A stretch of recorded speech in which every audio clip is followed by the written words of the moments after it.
Okay, so we are in the data lesson, and I want to show you a couple of things getting through this lesson. So we're going to start in the Living Atlas, and the Living Atlas is you can just Google search Living Atlas, and this is an Esri website. I want to remind you that if you're in a map and you can add, search for layers.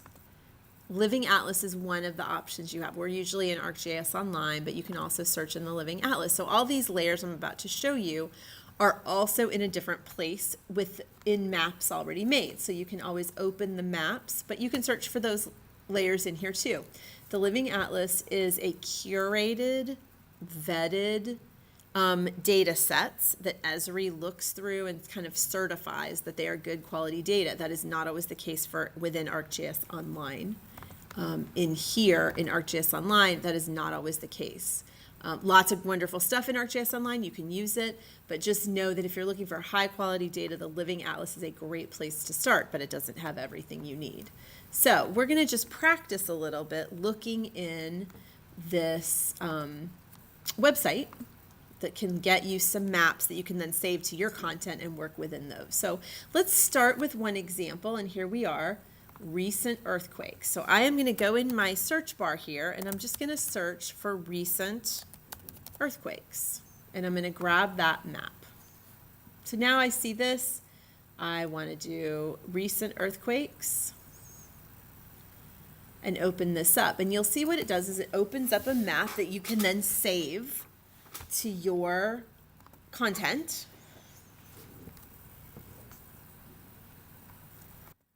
Stay in Classic. And this is a map of all the recent earthquakes in the world. So over some time period. Now, one of the things I ask you is, what is the highest magnitude earthquake if you filter for after September 1st? So we can go ahead and go into this layer here and we can find event time, some kind of time. We can say we want to go everything that's after September 1st, and you'll see I can open this up and get a calendar. So let's grab September 1st. I want to make sure I'm 2024, and I'm going to apply that filter. So now I'm looking at only the earthquakes that are after September 1st. So that limits it quite a bit. Now we can look in our data table here. I'm going to move these up a bit. And I can go to magnitude in my data table. I can sort descending and see what is the highest magnitude, and it is a 6.5. Now, if I highlight this, it'll highlight up in here, and let's see if we can find it, a 6.5. Oop.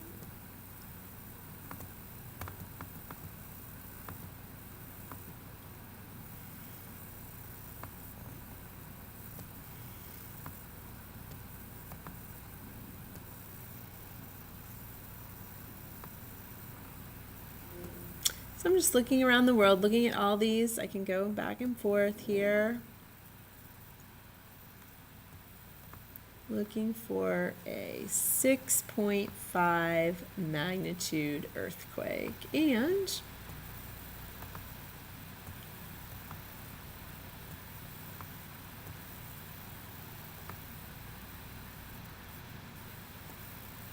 I'm not seeing it by looking, so what I'm going to do is filter it for after, and I want to also add another expression where I want the magnitude.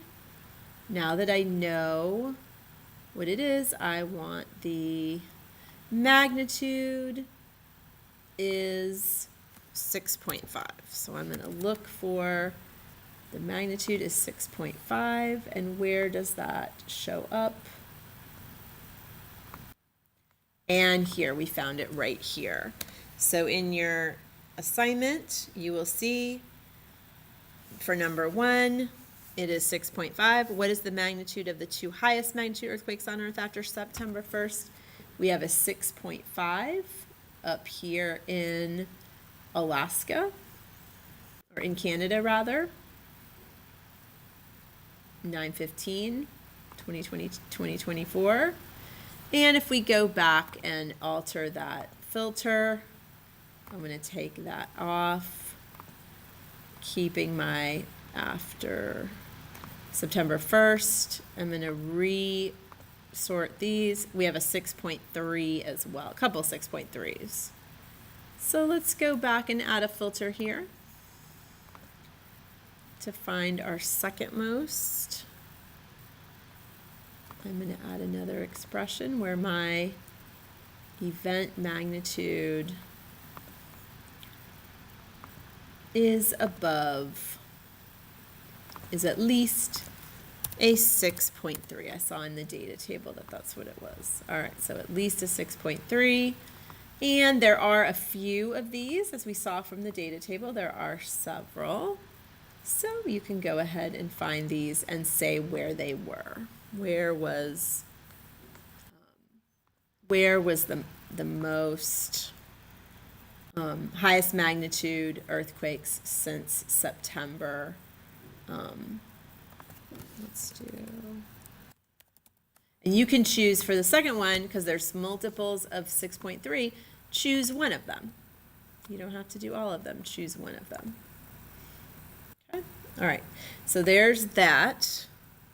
Then what I want you to do is find a place where you have your 6.5, you've got a 6.3, and give me a legend here. You can open up your legend there and screenshot this and put it into the next slide, number 4, in your assignment. All right, now likewise, you can move on. I have a couple more examples here. So you can come out here, back to your website, and go to poverty status in the U.S. All right, so what we're looking is for the ACS poverty status variables. Notice here we are, ACS poverty status variables. Here they are. We can look at the one with boundaries. That'll work.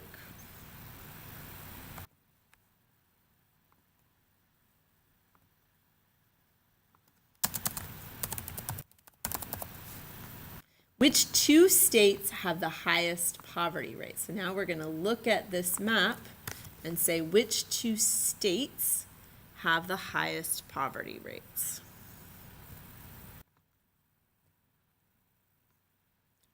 And we now have they're by state, by county, and by tract, census tract. So we can look and see, let's give ourselves a legend over here, which ones have the highest poverty, and we can see that they are New Mexico and looks like Louisiana, Mississippi, right? Looks like Mississippi is more so. So let's go look at our content.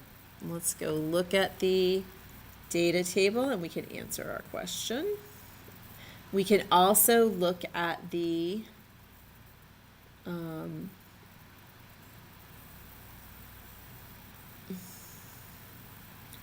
so you can scroll through here. You can also come and organize your data table for finding poverty, high poverty, but I can also click on here, say New Mexico, and figure out which ones, let's zoom in here, which ones by, oh, but I don't want to go there, I want to go to state.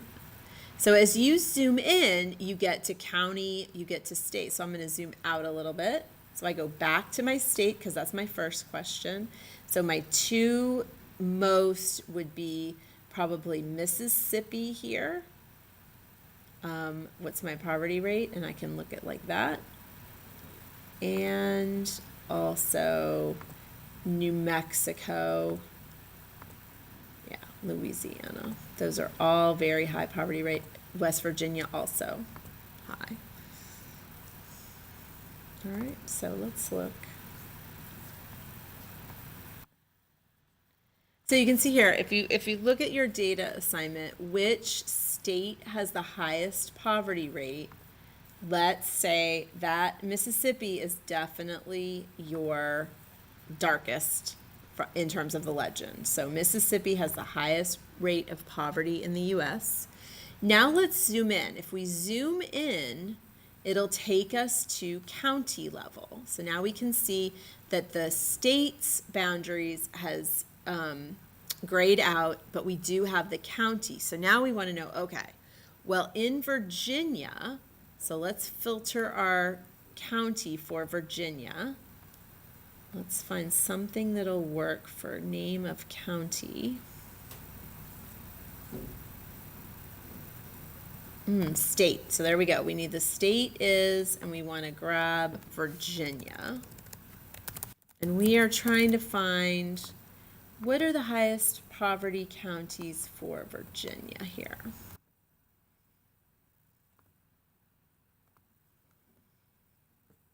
And you can see, let's see, how many do we have? So pick two.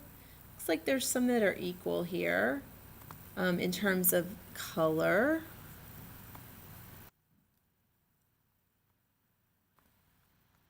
So I'm looking at these dark colored ones. We see that those are the highest ones. So I can click on here and look, what is my poverty rate? So in Lee County, 26%. So let's see if we can find any that are more than that. 25%. Okay, so that's pretty close in Buchanan County. 24.9%. So we're still higher. These two are higher than that. And let's look here, 23%. So what we find is that as we look at that poverty rate, Buchanan County and Lee County are the two counties with the highest rates of poverty as I look at those pop-ups right here. So then what I want you to do, take a screenshot of this and put it in your assignment. So this is just an introduction to show you how to find some data. And then you can always save this map and it'll save those data layers for you, and you can continue to add other layers and keep working in this map. But the Living Atlas website really gets you started. And then there's one more thing I want to show you in here. So you're pasting your screenshot of the counties, the poverty there, and then we want to come here, and then you can look for the OpenStreetMap 3D building. So let's put that in the search of our ArcGIS, of our Living Atlas, and I'm looking for this map right here. And you can look at here with trees. That's wonderful. This one works great. And I'm going to show you one thing here. When we're looking at this assignment, we want to change the base map to Topographic 3D. So we're going to open this in Scene Viewer. So Scene is new for you guys. Scene lets us look at things in 3D, and we're just going to take a quick look here in our scene.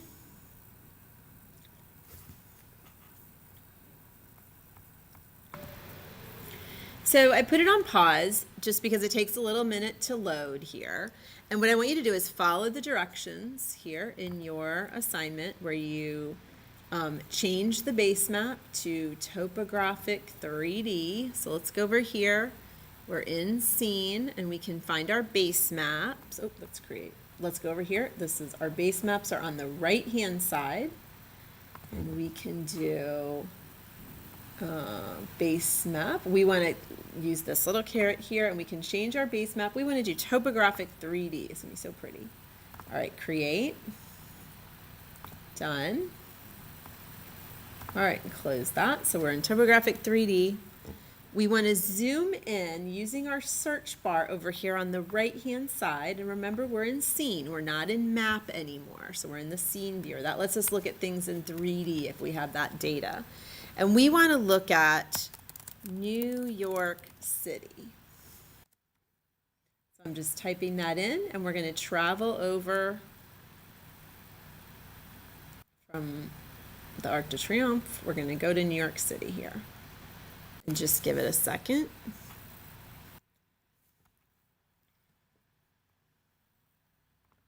All right, and we want to zoom in.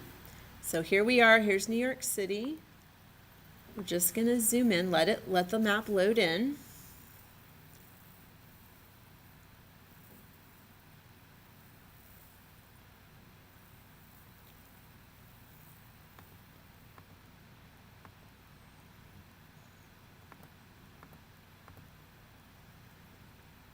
And you can start to see this island of Manhattan come into view here as the map loads in. So we're just going to keep zooming. I'm up here in the left-hand corner, zooming in to New York City until I get close enough where those buildings can start to load in. There they are. And I want you to just see something. When you want to move your map around, so here I can move my map left to right, but if I want to angle it to look at the skyline, for example, I move over here, and do you see this 3D right here? And I can toggle it. So now I click on my trackpad. It's still loading. And I can hold down my V key once I'm in 3D here, which is over there. If I want to just move my map around, I use this. But if I want to be in 3D, I do a thumb on the trackpad, and then I hold the V, and now I can tilt so I can see the skyline. So with my other finger, I turn I can turn. So I'm holding my left click down, and I have my finger on the V, and I'm using my other hand to kind of tilt this and see the skyline. And you can click on any building and get information about that. All right, so that's all I want you to do is come down and see kind of Lower Manhattan, and I want you to do a screenshot of this once you've done that. And if you want to save this, you can. You don't have to. Save it as New York City, and that'll save as a scene view. All right, that's the work I wanted to do with you in the Living Atlas. We will do the rest in a separate video.